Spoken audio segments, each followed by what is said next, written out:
میرے خیال میں گھوم رہے ہیں، بقایا جات ہے مودی کے شاید گھوم رہے ہو، لیکن انشاءاللہ کوئی مسئلہ سر خان صاحب نے یہی کہا ہے کہ مودی سے جو ہے اپنے کی امید رکھیں. ٹھیک ہے مودی کا جو اصل میں پارٹی ہے مودی کا بیک گراؤنڈ ہے نا، وہ ہمیشہ سے رہا ہے تو اس سے امید ویسے رکھی نہیں جا سکتی. اچھا علی امین گڑھ طور صاحب یہ بتائیے گا کہ اگر ریاست کی عدالت کہتی ہے کہ ہم خان صاحب کو محفوظ مقام پہ منتقل کر دیتے ہیں تو کیا آپ اس سے فیصلے کے ساتھ ایگری کر لیں گے؟ عدالت کی باتیں ہیں، پہلے تو کہہ نہیں سکتا ہوں، خدا صاحب سے جا سکتے ہیں کے لیے یہ مختص ہے کہ ہر چیز پر جو ہے ہماری درخواست پر، ہماری پٹیشن پر جو ہے دفتر اعتراض لگا دے گا، اور اس اعتراض کو ریموول کے لیے پھر آپ ہی کے پاس آنا پڑے گا. تو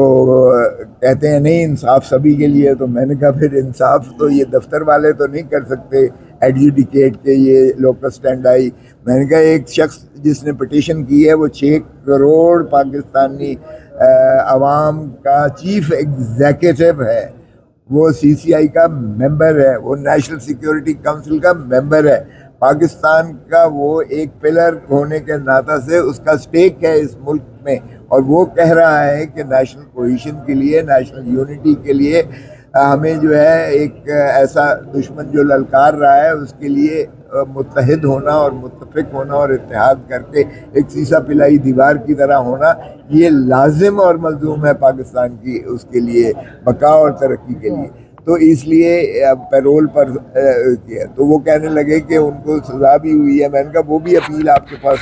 زیر تجویز ہے، اس لیے کہ حتمی نہیں ہوتی سزا، اور اپیل جو ہے وہ اس کا تسلسل ہوتا ہے، کنٹینیویشن ہوتی ہے. اور میں نے اس درخواست میں بھی لکھا ہے کہ یہ جھوٹے اور لغو کیسز ہیں، اس میں جب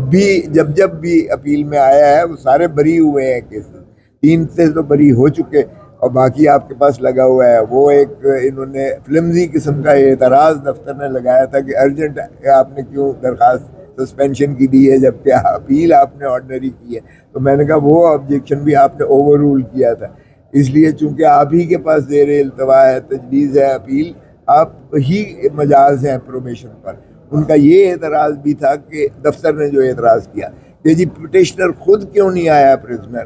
تو اس میں بھی ہم نے نظیر دی انہی کی عدالت کی، ان کے سابق پیش رو کی، جس نے کہا کہ کوئی دوست، کوئی رشتہ دار، کوئی بھی کر سکتا ہے نالش کسی پرزنر کے بارے میں.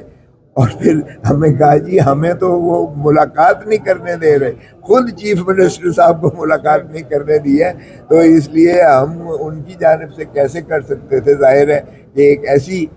جو ہے ایمرجنسی کی سچویشن ہے جو ابھی بھی تسلسل سے جاری ہے. رات بھی جو ہے ایک ڈرون گرا ہے لاہور ایئرپورٹ کے قریب، اور پھر ناظم اعلیٰ کو ہندوستان کے پرسونا نان گریٹا ڈکلیئر کر کے پاکستان نے جو ہے اسے ہندوستان سے نکل جانے کا جو ہے حکم دیا ہے. تو اس کی ظاہر ہے ری ایکشن کے طور پر مودی اس وقت جو ہے وہ ایک زخمی جانور کی طرح جو ہے، اور زخمی جانور آپ کو پتہ ہے جب بھی جو ہے وہ کرتا ہے، تو اس لیے ہمیں مستعدی کی اور بھی زیادہ ضرورت ہے. اور مستعدی تبھی ہو سکتی ہے جب عمران خان کو مخلصی دی جائے پیرول پر. جب تک ان کے کیسز عدالت سے بری نہیں ہو جاتے تب تک انہیں پیرول پر رہا کیا جائے، تاکہ وہ اپنا مؤثر کردار اس قوم کو متحد کرنے میں، مادر وطن کو جو ہے ایک یلغار، ایک جو ہے ایک ایسے موذی دشمن کے ہاتھوں سے محفوظ رکھنے کے لیے ان کا کردار بہت ضروری ہے قوم کے لیے اور ملک کے لیے. تو میں نے کہا کہ یہ نیشنل انٹرسٹ میں یہ جو چیف منسٹر خیبر پختونخوا نے